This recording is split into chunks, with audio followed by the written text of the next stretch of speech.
Good morning, folks. Something many of us knew beforehand, landmass on the western world is older and more brittle, aiding things like last year's Virginia quake to be felt from Louisiana to Canada. It's an interesting read. The area south of Australia is starting to become a worry. Quakes are happening in greater frequency and just below damaging strength. Nearby on Tasmania, a low-pressure protrusion caught the area, twirled air over the region, and actually dropped several small tornadoes near the capital. The red high pressure here is keeping the cold southern air far, far away from central South America, so much so that a power overuse issue caused by the heat wave is extra dangerous right now for those without air conditioning. Going to be a long summer down there. You already know Athena pounded the Sandy Zone. On the right, that's the big blue low leaving the United States. Well, what about Brutus out west? This is no joke either, our second named winter storm this year. How do you get wind like this? You take a strong high, a strong low, ram them together at the northeast edge of the Rocky Mountains. The far east side of this low will be problematic as well, as it's sucking warm air up to meet the blizzard, and in about 36 hours she's going to unleash hell on the central states. You got more than 1 day's notice, you have no excuses. In the yellow, solar wind speed is falling as the coronal hole stream ends. Looking at Soho, looks like a huge halo eruption headed right for us. However, it's an illusion, as Soho shows blasts on the exact opposite side of Earth looking similar to those directly facing us.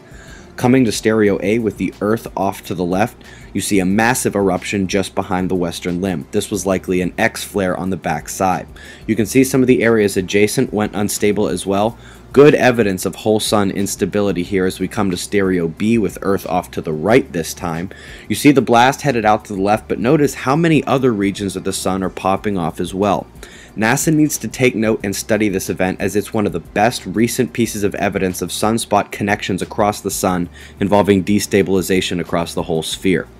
Quickly, you remember Earth's footprint jumped behind the western limb a few days ago, pretty much where that flare occurred, and this is why it matters. Our magnetic connection doesn't need to face Earth, and neither do flares. If we get jolted, we get proton storms at the poles. This is very mild, but a good example of what we've been talking about. You can see the southeastern limb and Earth-facing disk were popping too. Kind of impossible to tell if any of this is headed our way, but we may get a glancing blow from these, or whatever might occur today or in the coming days as these get Earth-facing. We surely expect a ramp up of both flares and earthquakes, and here's why. In 2 days, the moon conjoins Venus, then Saturn the day after that, then after that coming in for a solar eclipse, this new moon, doing so 1 day before its close approach to Earth. While the eclipse is happening, Venus heliocentrically opposes Neptune while Saturn lines up opposite Mercury. A few days later, Mercury swings in front of the Sun geocentrically, and while it's not a transit, it's close. Mercury's ecliptic is highly tilted, but it'll be near the center for this conjunction. A day later, Earth passes between Mars and Ceres. If the solar activity is flaring and not filament eruption, these are our top suspects. Large umbra, but not terribly worrisome magnetics. Updates to come as they swing towards the center of the Sun.